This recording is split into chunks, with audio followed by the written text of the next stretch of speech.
The skies above Veleran Prime burned with orange and red as enemy ships tore through the atmosphere. Ambassador Lyra Venthal stood at the window of her office, watching her world fall apart. The peaceful trading hub that had stood for 3 centuries was dying in a matter of hours. Explosions echoed across the capital city. The Veleran defense fleet, small and outdated, had lasted barely 2 hours against the Krell Dominion's assault forces. Now the enemy ships hung in orbit like dark predators, raining destruction on anything that moved. Lyra's hands shook as she activated the emergency communication system. Her people were traders, not warriors. They had always relied on diplomacy and friendship to survive in a dangerous galaxy. Now those friendships would be tested. "This is Ambassador Lyra Venthal of Veleran Prime," she said into the transmitter, her voice steady despite her fear. "We are under attack by Krell forces. Our defenses have failed. We request immediate assistance from any allied species. Repeat. This is a distress call. We need help. R." The responses came quickly, but they brought no comfort. The Axthari sent their sympathies and promised medical supplies. The Torvin offered to accept refugees, but could send no military aid. The Pleiadians expressed concern and suggested a diplomatic solution. Every species had an excuse. Every species had reasons why they couldn't fight the Krell. On the other side of the planet, Captain Jake Morrison watched the carnage from his small liaison office. He was the only human stationed in the Veleran system, sent there 3 years ago to maintain relations between Earth and the Velerans. He had grown to love these gentle people and their beautiful world. Jake's communication console lit up with priority alerts. The Krell were broadcasting their victory across all channels. High Commander Zeph Crost appeared on every screen, his reptilian features twisted in what passed for a smile among his kind. "The Veleran system now belongs to the Krell Dominion," Crost announced. "Resistance is futile. Surrender, and you will be absorbed into our empire with minimal losses. Fight, and you will be eliminated." Jake slammed his fist on the desk. He had seen what Krell occupation meant: slavery, resource extraction, and the complete destruction of native culture. The Velerans didn't deserve this fate. He opened a direct channel to Earth Command, bypassing normal diplomatic procedures. This was an emergency, and protocol could go to hell. "This is Captain Jake Morrison, Human Liaison Officer, Veleran System," he said urgently. "The Velerans are under attack. Their defenses are gone. The Krell are landing ground forces. I'm requesting any assistance Earth can provide. These people helped us during the Proxima Plague. They saved thousands of human lives. We owe them. Find. Thanks for watching. And contents to Mauner. We owe them." Jake didn't know if anyone would listen. Earth was far from the Veleran system, and humanity had its own problems. But he had to try. Below his office, Veleran families fled through the streets, carrying whatever they could grab. Children cried. The elderly struggled to keep up. Krell dropships descended from the sky, deploying soldiers in black armor who began rounding up civilians. Ambassador Lyra had moved to the underground command center beneath the capital. Around her, Veleran military officers coordinated the evacuation. There wasn't much else they could do. "Ambassador, we're receiving responses from our allies," one officer reported, his voice hollow. "The Confederation sends relief supplies. The Union offers sanctuary to refugees. The Alliance suggests we negotiate terms of surrender." Lyra closed her eyes. She had expected this, but it still hurt. In galactic politics, everyone calculated the cost of helping versus the cost of staying neutral. Against the Krell Dominion, most species chose neutrality. "What about the humans?" she asked, remembering the young captain who had always been so friendly. "No response yet, Ambassador." Lyra nodded. The humans were good people, but they were also practical. Their territory was on the other side of known space. Why would they risk war with the Krell for one small system? Above the planet, High Commander Crost reviewed reports from his command ship. The invasion was proceeding perfectly. The Veleran fleet was destroyed. Ground forces controlled all major cities. Within a week, the system would be fully integrated into the Dominion. His communications officer approached. "Commander, we intercepted a transmission from the human liaison officer to Earth Command." Krost's eyes narrowed. "The humans? What did they say?" "A request for assistance, Commander." The human captain asked his superiors to send aid. Krost laughed, a harsh sound that echoed through the bridge. "Aid? Let them send their aid. Food, medicine, perhaps a few counselors, to help the Velerans accept their new reality. The humans are merchants and explorers, not warriors. They pose no threat." His second-in-command seemed less certain. "Sir, intelligence reports suggest the human military is more capable than we assumed." "Capable of what?" Krost snapped. "They have never fought a major war. They have no territorial ambitions. They prefer trade agreements to conquest. I have 150 warships in this system. Even if the humans send a fleet, which they won't, they would send perhaps 20 ships at most. A token gesture to satisfy their conscience." The commander turned back to the view screen, watching Veleran Prime spin below. "No. The humans will do what all the other species have done. They will express sympathy, send some supplies, and quietly forget about their Veleran friends. It's the way of the galaxy." In her bunker, Lyra received another update. Krell forces now controlled the spaceports and communication arrays. The evacuation ships were being turned back or destroyed. Her people were trapped. "Ambassador, we have confirmation," an officer said quietly. "Earth Command received Captain Morrison's message." "And?" Lyra asked, though she already knew the answer. "No details yet. They acknowledged receipt and said they were reviewing the situation." Lyra felt the last bit of hope drain away. Reviewing the situation. That meant committees, debates, cost-benefit analysis. By the time Earth made a decision, if they made one at all, the Veleran system would be just another Krell colony. She thought about the human captain, Jake Morrison. He had attended her daughter's wedding. He had learned to speak Veleran. He had told her once that humans believed in loyalty above all else. She had wanted to believe him. Now, watching her world burn on the monitors, she realized that loyalty was a luxury only the strong could afford. And in this galaxy, against the might of the Krell Dominion, no one was strong enough to stand for the Velerans. Outside, the Krell ships continued their bombardment. Inside the bunker, the Veleran people waited for the end. And somewhere far away, across the vast darkness of space, Earth Command was reviewing the situation. The message from Captain Jake Morrison arrived at Earth Command headquarters during the night shift. A junior officer flagged it as priority and sent it up the chain. Within an hour, it reached the desk of Admiral Lisa Grant. Lisa had been in the military for 30 years. She had seen wars, peacekeeping missions, and disasters. She had learned to stay calm in any crisis. But when she read Jake's report, her jaw tightened. She immediately forwarded it to the Joint Chiefs and requested an emergency meeting. By dawn, the top military commanders of Earth sat around a conference table, reviewing the situation. "The Velerans are under attack," Lisa said, displaying images of the Krell assault on the main screen. "Their defenses collapsed in hours. The Krell are occupying their homeworld as we speak." General Frank Cooper, head of the Marine Corps, leaned forward. "How many Krell ships?" "Approximately 150 warships, plus support vessels and troop carriers," Lisa replied. "They've committed about a third of their total fleet to this invasion." "And the Veleran casualties?" asked someone. "Unknown, but estimates suggest thousands dead already, with more dying as the occupation continues." The room fell silent. Everyone present knew about the Velerans.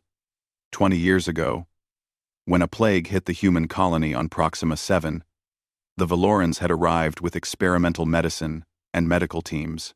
They had stayed for 6 months, working around the clock, refusing payment. They had saved over 15,000 human lives. Colonel Marcus Webb spoke up. We owe these people. They helped us when we needed it most. Agreed, Lisa said. But we need to discuss our options. I've prepared 3 scenarios. She brought up the first option on the screen. Option 1. Send a relief convoy with medical supplies, food, and refugee transport. Low risk, low cost, minimal effectiveness. Nobody looked impressed. Option 2. Dispatch a battle group. 40 to 50 ships. Show the Krell. We're serious. Provide some actual military support. Medium risk, medium cost, uncertain effectiveness against their numbers. A few nods around the table, but Lisa could see they weren't satisfied. Option 3, she said, and paused. Full fleet mobilization. We send everything we have. The room erupted. Officers spoke over each other, voices rising. That's insane!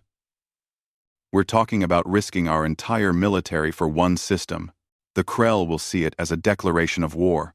Lisa let them argue for a moment, then raised her hand for silence. I know it sounds extreme, but consider this. If we send a small force and it fails, we look weak. If we send nothing, we abandon our allies, and every species in the galaxy learns that human friendship means nothing. But if we send everything, we send a message that cannot be misunderstood. What message? General Cooper asked. That humanity protects its friends. That when you help us, we remember. That attacking our allies means facing the full might of Earth. Odernon. Before anyone could respond, the door opened. President Daniel Hayes entered the room. Everyone stood. Sit, the president said. He looked tired but determined. I've been briefed on the situation. Admiral Grant, present your options again. Lisa went through all 3 scenarios. The president listened without interruption. When she finished, he was quiet for a long moment. 20 years ago, I was a doctor on Proxima 7, he said finally. I watched Veleran medical teams work 30-hour shifts to save our people. I watched them cry when patients died, even though those patients were aliens to them. I held the hand of a Veleran nurse who died from the plague she caught while treating our sick. He looked around the room. We are not a species that forgets our debts. We are not a species that calculates the minimum response when our friends are dying. Option 3. Mobilize the fleet. The room exploded again, but the president's voice cut through the noise. I understand the risks. I understand the costs. But I also understand what it means to be human. We pay our debts, and we protect our friends.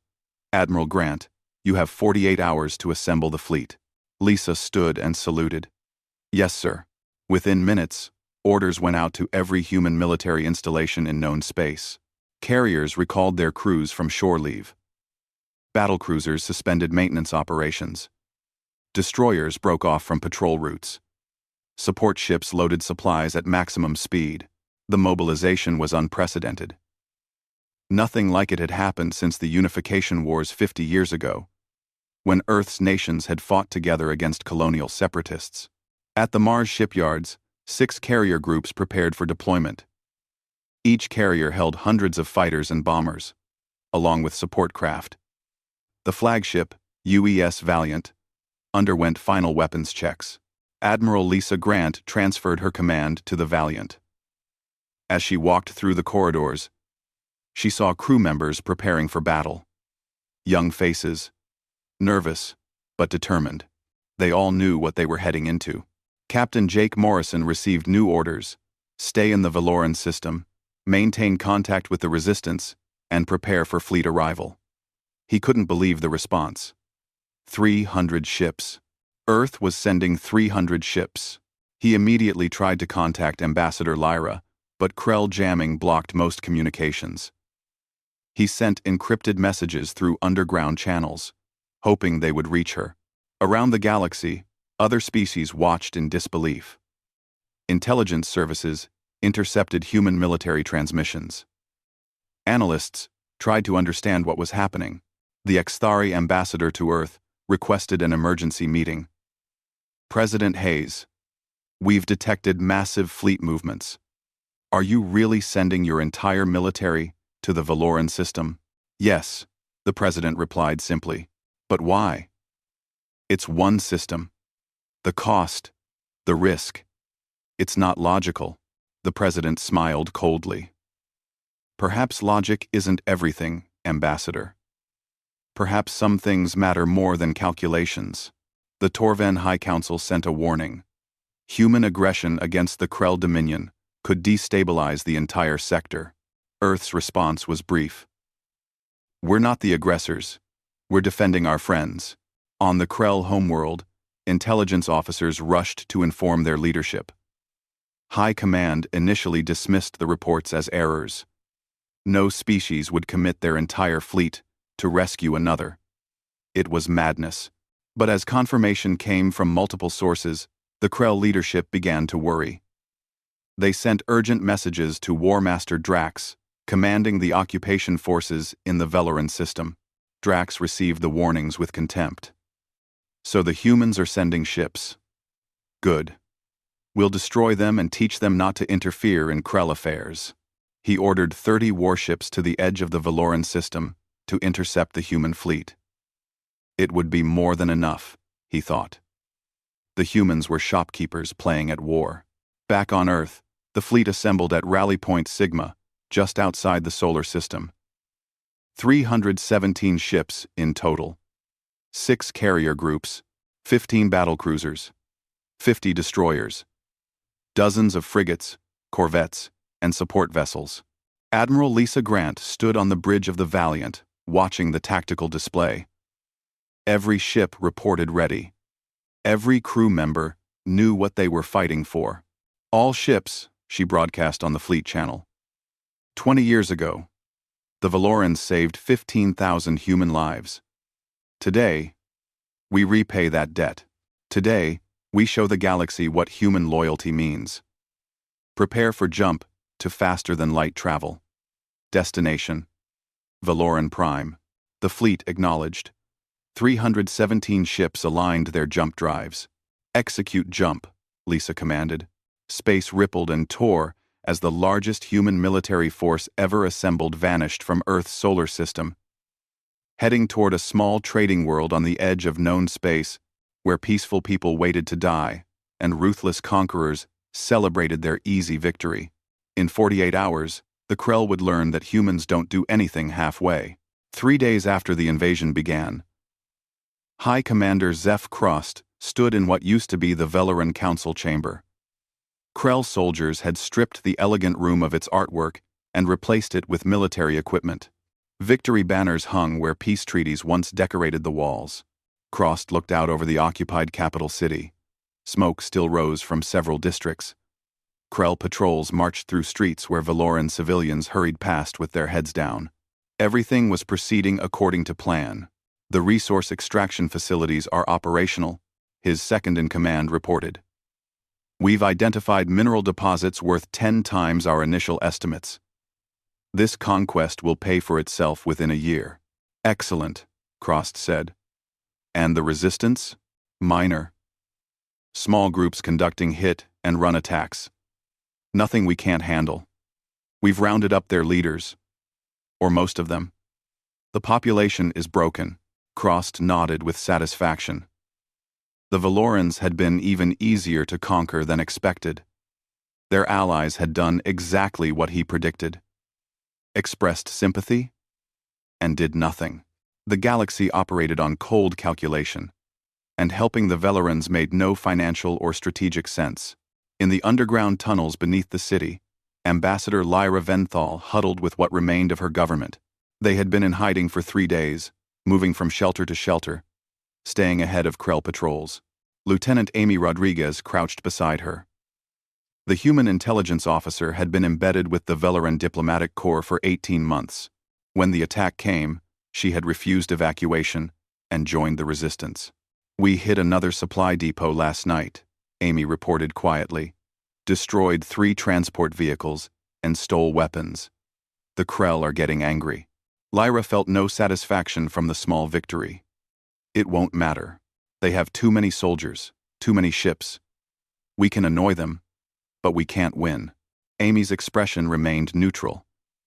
She had received encrypted orders from Earth Command 2 days ago, but those orders forbade her from revealing specific details.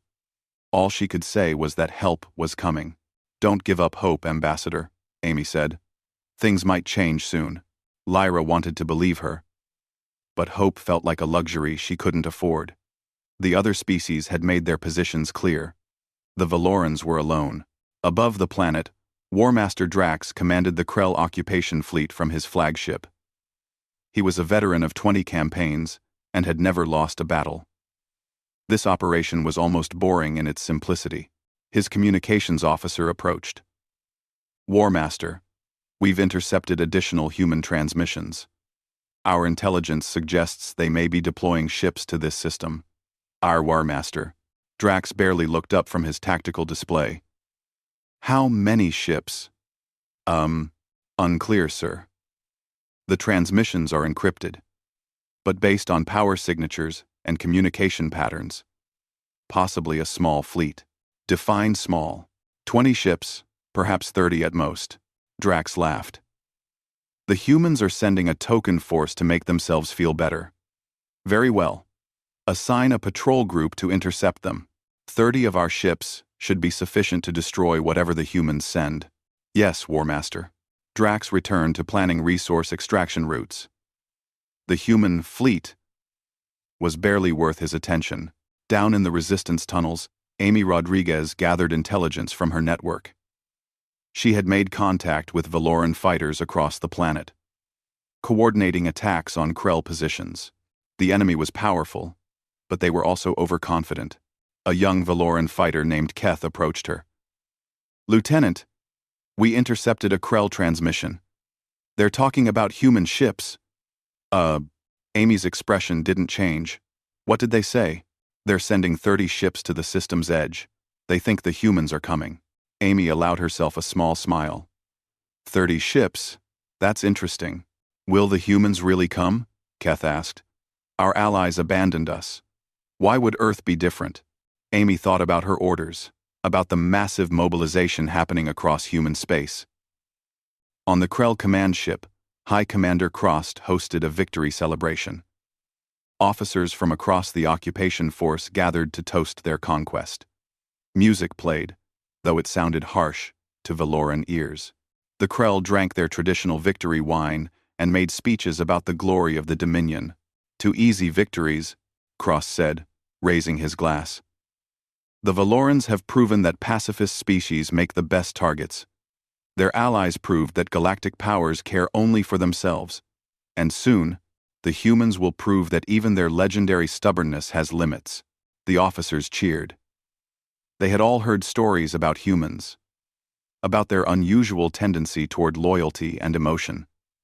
But stories meant nothing against military reality. The Krell had 150 warships in the system. What could a small human relief force do? At the edge of the Veleran system, the Krell patrol group took position. 30 warships spread out in an interception pattern. Their commander, a young officer named Vex, felt excited. This was his first chance to fight the famous humans. "All ships, maintain formation," he ordered. "When the human fleet arrives, we destroy it immediately. Show no mercy. The Dominion does not tolerate interference." His sensor officer monitored the detection grid. "Commander, we should see them soon. Human faster-than-light drives create a distinctive energy signature. Good. I want them to see us waiting. I want them to know they made a mistake coming here." Back on Veleran Prime, the occupation continued. Krell engineers dismantled Veleran factories and shipped the equipment to Dominion worlds. Krell administrators cataloged the population for labor assignments. Krell soldiers enforced strict curfews and harsh punishments for resistance. Ambassador Lyra watched through hidden cameras as her people suffered. Children were separated from parents. The elderly were pushed aside. The Veleran way of life was being systematically erased. Lieutenant Amy sat beside her, monitoring encrypted communications. Earth Command had sent one final message. Fleet. Arriving in 6 hours. Maintain resistance. Help is coming. 6 hours. Amy checked her weapon and prepared for what she knew would be a crucial moment. The Krell had no idea what was about to hit them. In his command chamber, High Commander Crossed reviewed reports. Everything was perfect. The occupation was ahead of schedule. Resources flowed to the Dominion. The local population was subdued, and at the system's edge, his patrol group waited to swat down the pathetic human relief force. He thought about the human captain who had called for help. Jake Morrison. Crossed had read the intercepted transmission several times. The human had sounded so desperate, so emotional, typical of their species. They let feelings cloud their judgment. Commander, an aide interrupted his thoughts. War Master Drax reports, the patrol group is in position. They expect the human fleet within hours. Excellent. Record the battle. I want footage of the human ships being destroyed. It will serve as a warning to other species who might consider interfering with Krell operations. The aide saluted and left. Crossed returned to the window, looking out at his conquered city. He had fought many battles, conquered many worlds. This was just one more victory in a long career. Below in the tunnels, Veleran resistance fighters prepared for a coordinated uprising. Amy had passed the word. When the human fleet arrived, they would strike at key Krell positions. It was a desperate plan. But desperation was all they had left. Lyra joined the fighters in prayer, following the ancient Veleran tradition before battle. They had always been a peaceful people, but even the peaceful could learn to fight when their homes were burning. 6 hours, Amy repeated, checking her chronometer. Be ready. At the edge of the system, Commander Vex waited with his 30 ships. He imagined the glory of destroying the human fleet. He imagined returning to the homeworld as the officer who taught Earth a lesson about Krell power. His sensor officer suddenly looked up. Commander, I'm detecting something. The human fleet? Yes, sir. They're dropping out of faster-than-light travel now. Vex smiled. All ships, prepare to engage. Target their lead vessels. We'll show these humans what happens when they challenge the Krell Dominion. But then, the sensor officer's face went pale. Commander, you need to see this. The main display activated, showing the sensor readings from the edge of the system. And there, dropping out of faster-than-light travel, wasn't a small relief force or a token gesture of support. It was 317 ships in perfect battle formation, stretching across space like an armored wall. Their weapons hot and their intent unmistakable. Commander Vex stared at his sensor display in disbelief. The numbers couldn't be right. His systems had to be malfunctioning. Run diagnostics, he ordered, his voice tight. These readings are impossible. Diagnostics complete, Commander, his sensor officer replied, voice shaking. 317 human vessels, ranging from corvettes to carriers. They're all transmitting active weapon signatures. Vex felt ice in his veins. His patrol group of 30 ships suddenly seemed pathetically small. He had expected to face 20 human ships at most. This was a full invasion force. Contact War Master Drax immediately, he said. And pull our ships back to defensive positions around the planet. On the bridge of the UES Valiant, Admiral Lisa Grant watched the tactical display with satisfaction. The entire human fleet had arrived in perfect formation.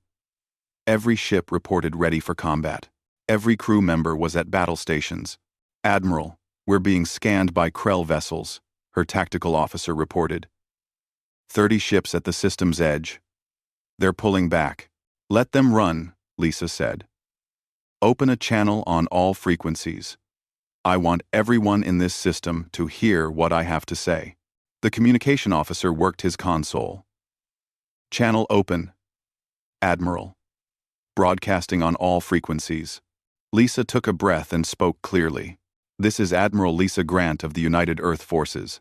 The Veleran people are under our protection. Krell forces have 1 hour to withdraw from this system or be removed by force. This is your only warning. Tennedy. On Veleran Prime, Lieutenant Amy Rodriguez heard the broadcast through her encrypted receiver. She smiled and turned to Ambassador Lyra. Did you hear that? Amy asked. Lyra's eyes were wide. 300 ships? The humans sent 300 ships? I told you help was coming, Amy said. Earth doesn't do things halfway. In the Krell command center, War Master Drax listened to the human transmission with growing anger. Who did these humans think they were? The Krell Dominion had claimed this system. It belonged to them now. He pulled up his tactical display. The human fleet was massive. Yes. But he had 150 warships plus orbital defenses. The humans might have numbers, but the Krell had position and fortifications. Send a response, Drax ordered. The Krell Dominion does not surrender. This system is ours by right of conquest. If the humans want it, they can try to take it. High Commander Crost rushed into the command center. Are those sensor readings accurate? Yes, Commander, Drax confirmed. The humans sent their entire fleet. Crost couldn't believe it. Everything he knew about galactic politics said this shouldn't happen. Species didn't risk their entire military for one system. It was irrational, emotional, wasteful. Why would they do this? He muttered. It doesn't matter, Drax said. We have a strong defensive position. Our ships are dug in around the planet. Our weapons platforms are active.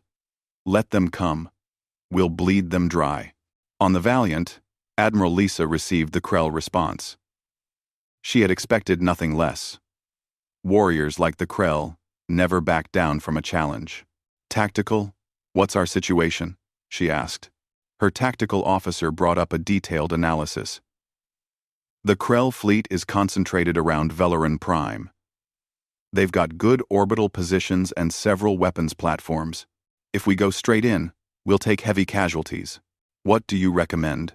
Hit them on multiple vectors.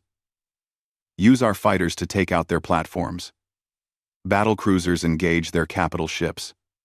Destroyers protect the carriers. Destroyers, Lisa nodded. Captain Morrison, are you receiving this?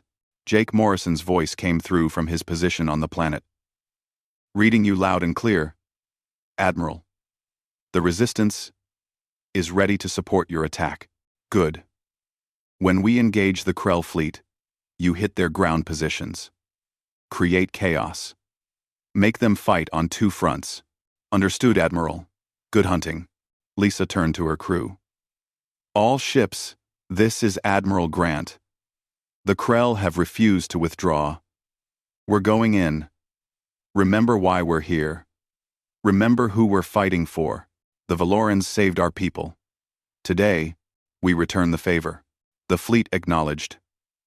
317 ships began moving toward Veleran Prime. In coordinated groups, Commander Kyle Bennett sat in the cockpit of his fighter, one of 600 pilots preparing to launch from the carriers. He had joined the military to explore space, not to fight wars, but when he heard about the Veleran situation, he had volunteered immediately. All wings, launch on my mark, came the order from flight control. 3, 2, 1, launch. Kyle's fighter shot from the carrier bay into space. Around him, hundreds of other fighters formed up in attack squadrons. They accelerated ahead of the main fleet, screening for threats. Enemy weapons platforms detected, his targeting system announced. Designating targets. Kyle locked onto a Krell platform hanging in orbit. Wolf Squadron, follow my lead. We take out these platforms before the big ships arrive. His squadron dove toward the enemy position. Krell point defense weapons opened fire, filling space with plasma bolts. Kyle weaved through the defensive fire, his hands steady on the controls. Locked, he said, and fired. His missiles streaked toward the platform, slamming into its shields. Other fighters added their fire, and the platform's shields collapsed. A final volley destroyed it in a burst of flame. One down, Kyle reported, moving to next target. The battle for Veleran Prime had begun. War Master Drax watched his tactical display as human fighters swarmed his defensive positions. The enemy pilots were good, better than he had expected. His platforms were falling one by one. "Deploy our fighters," he ordered. "Drive them back." Krell fighters launched from their carriers, engaging the humans. Space filled with dogfights as pilots from both sides fought for superiority. But the human fighters had support. As Krell ships moved to engage them, human destroyers appeared, their railguns firing with deadly precision. Krell shields flared and failed under the kinetic bombardment. "War Master, we're taking heavy losses," an officer reported. "The human weapons are more effective than our intelligence suggested." Drax's jaw clenched. "All ships, concentrate fire on their carriers. If we destroy their launch platforms, we stop their fighters." Krell battlecruisers turned their massive weapons toward the human carriers. But those carriers were protected by screens of destroyers and frigates. Every shot the Krell fired was met with withering return fire. Admiral Lisa watched the battle unfold with practiced calm. Her fleet was performing exactly as planned. The Krell were strong, but they were fighting a defensive battle. They had to protect the planet. The humans could choose their engagements. "Battlecruiser Group Alpha, engage enemy capital ships," she ordered. "Destroyer Group Beta, suppress their orbital weapons. Carrier Group, maintain fighter operations." The human battlecruisers were monsters of war, each one carrying enough firepower to level a city. They moved into range of the Krell capital ships and opened fire. Space erupted with energy beams, missiles, and railgun rounds. Shields flared on both sides. Ships took damage, and some began to fall. But the humans kept coming. For every ship that was damaged, 2 more took its place. The Krell were outnumbered and outmaneuvered. On the planet below, Jake Morrison gathered the Veleran resistance. Lieutenant Amy Rodriguez stood beside him, checking her weapons. "The fleet's engaging the Krell in orbit," Jake said. "It's time. Hit their command centers, their supply depots, their communication arrays. Make them panic." The resistance fighters, armed with stolen Krell weapons and human equipment Amy had hidden, moved out through the tunnels. They emerged in carefully planned locations across the capital city. Explosions rocked Krell positions. Supply convoys were ambushed. Officers were targeted by snipers. The occupation force suddenly found themselves fighting on 2 fronts. High Commander Crost watched his perfect occupation fall apart. Above, his fleet was being torn to pieces. Below, his ground forces were under attack from every direction. "This is impossible," he said. "They're just humans. They're traitors, explorers, diplomats." War Master Drax, his face grim, replied, "They're also warriors. We underestimated them." In orbit, Commander Kyle Bennett's fighter squadron had cleared the weapons platforms. Now they turned their attention to Krell supply ships, destroying the vessels that kept the occupation force fed and armed. "This is for the Velerans," Kyle said as his missiles found another target. Admiral Lisa Grant stood on her bridge, watching the Krell fleet break apart. In 3 hours of combat, the enemy had lost over half their ships. The rest were trying to retreat, but human destroyers blocked their escape routes. "Open a channel to the Krell commander," Lisa ordered. War Master Drax's face appeared on the screen. "War Master, your fleet is destroyed," Lisa said calmly. "Your ground forces are cut off. Surrender now, and we'll accept your troops as prisoners of war. Continue fighting, and we'll destroy every ship you have." Drax looked at his tactical display. She was right. He had lost. "The Krell Dominion does not surrender," he said, but there was no strength in his voice. "Then the Krell Dominion will die here," Lisa replied. She closed the channel and turned to her crew. "Prepare for final assault. If they won't surrender, we end this." "War Master." Drax stared at his tactical display. In the 10 minutes Admiral Grant had given him, he watched 3 more of his ships explode. The human fleet surrounded his position. There was no escape, no reinforcement, no hope. He thought about the Krell code of honor. A warrior fought until death. Surrender was disgrace. But he also thought about the 3,000 soldiers under his command, the crew members on his ships, the officers who trusted him. Open a channel to the human fleet, he said quietly. His second-in-command looked shocked. War Master? Open the channel, Drax repeated. Admiral Lisa Grant's face appeared on his screen again. She waited, saying nothing. The Krell forces in the Veleran system surrender, Drax said, each word heavy. We will power down our weapons and accept your terms. Lisa nodded. Smart choice. Order all your ships to move to the designated coordinates. Ground forces will lay down their arms and assemble at collection points. Any resistance will be met with force. Drax transmitted the surrender order. Across the system, Krell ships went dark. On the planet below, occupation soldiers emerged from their positions, with hands raised. High Commander Crost watched from his command center as his perfect conquest collapsed. He had been so confident, so certain. Now Krell's soldiers were surrendering to humans and Veleran resistance fighters. He tried to reach his personal shuttle, thinking he could escape. But Lieutenant Amy Rodriguez and a team of Veleran fighters were waiting. Going somewhere, Commander? Amy asked, her weapon pointed at him. Crost reached for his sidearm, but a Veleran fighter was faster. The shot hit his arm, and he fell. Within moments, he was surrounded. You've made a mistake, Crost said through his pain. The Dominion will send more ships.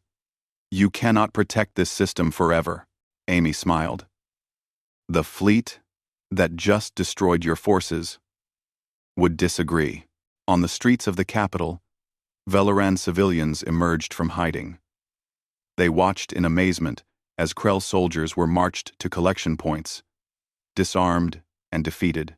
Children who had hidden for days came out to see their liberators. Ambassador Lyra Venthal stood in the central plaza as the first human Marines landed. Colonel Marcus Webb led his troops off the transport, and Lyra rushed forward. Colonel Webb, she said, her voice breaking. You came. You actually came. Marcus smiled. No, just tired. So very tired. It's over now. The Krell are surrendering. Your world is free. Lyra looked around at her damaged city. Buildings were destroyed. Streets were scarred. But her people were alive. They were free. And standing beside them were human soldiers who had crossed the galaxy to help. Captain Jake Morrison found Lyra an hour later. She was coordinating relief efforts with human medical teams. Ambassador, he said. She turned and saw him. Without a word, she hugged him. Jake, surprised, hugged her back. I'm sorry I doubted you, she said. I thought Earth would send supplies. Maybe a few ships. I never imagined this. We remember our friends, Jake said simply. You saved our people, we saved yours. That's how it works.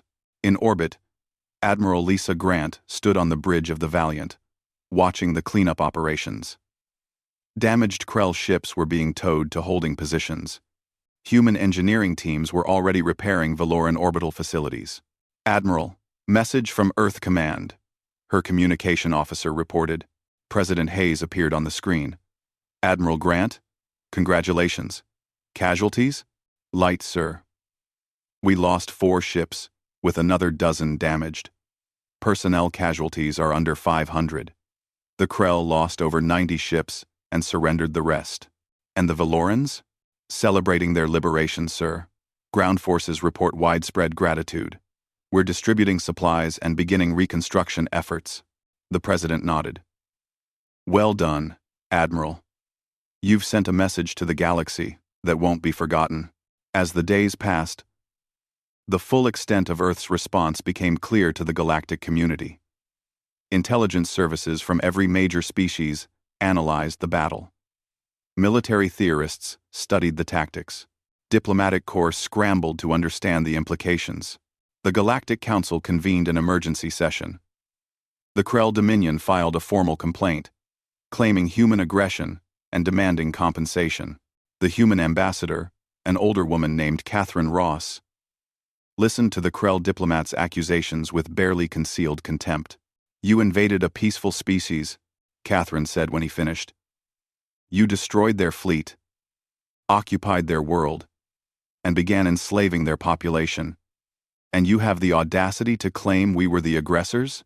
The Krell diplomat sputtered. "The Velorans were a legitimate target. The system had resources we needed. That is how the galaxy works." Catherine stood. "No. That's how you work. The Krell Dominion believes might makes right. That the strong can take what they want. But humanity believes something different. We believe in loyalty. We believe in friendship. And we believe that when someone helps us in our darkest hour, we remember." She looked around at the other delegates. 20 years ago, when plague threatened to wipe out our colony on Proxima 7, the Velorans sent aid. Not a token gesture. Not the minimum required. They sent everything they could. Medical teams stayed for 6 months. They refused payment. They worked until they collapsed from exhaustion. And when the plague mutated and became contagious to them, several Velorans died saving human lives. The chamber was silent. So when the Krell attacked the Velorans, when they sent their distress call, there was never any question what Earth would do. We mobilized our entire fleet. We crossed the galaxy.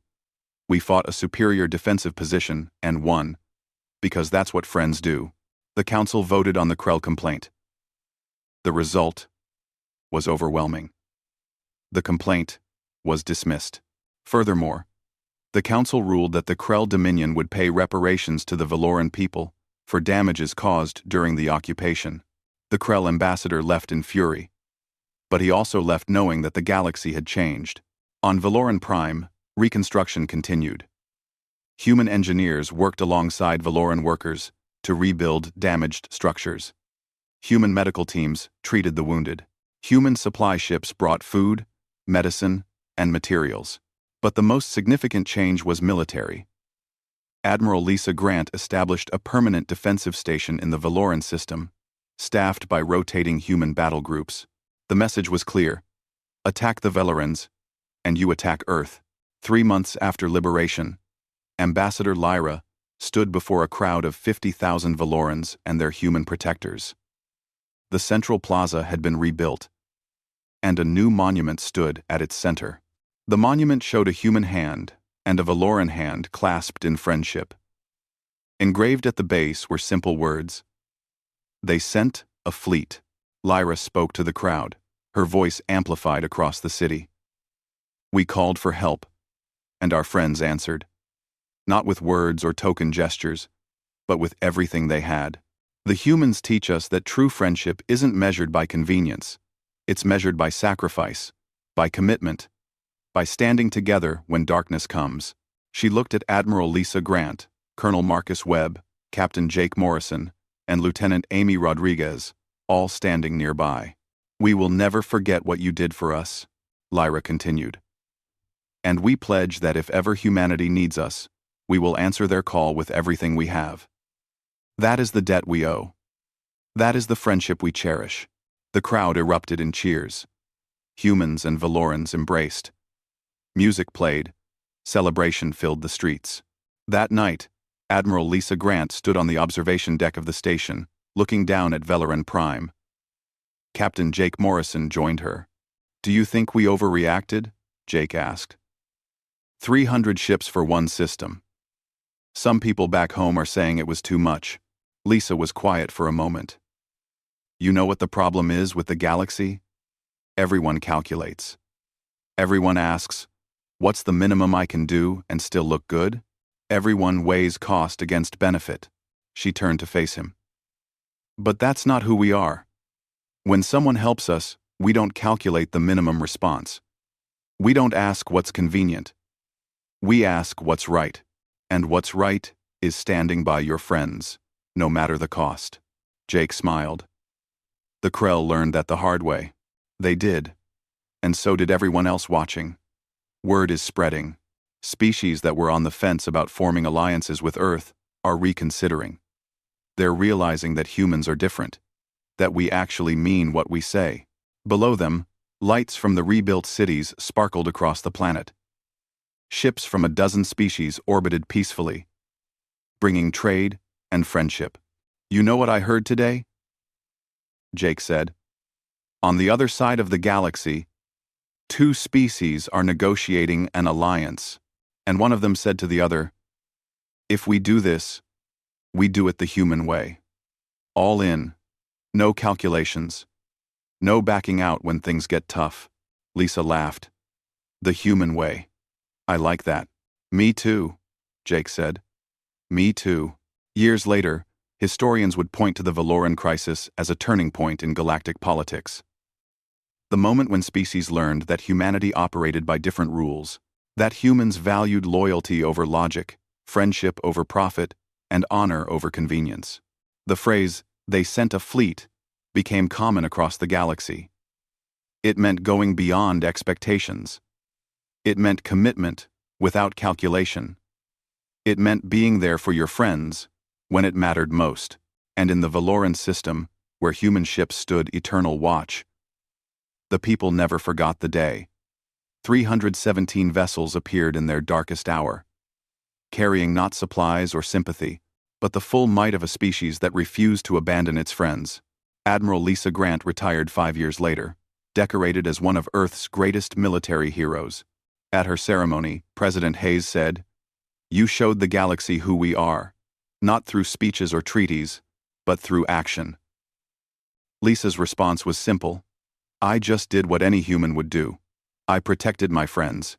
And across the stars, in 1,000 different languages, people told the story of the humans who thought sending 300 ships to save one system wasn't too much. It was exactly right.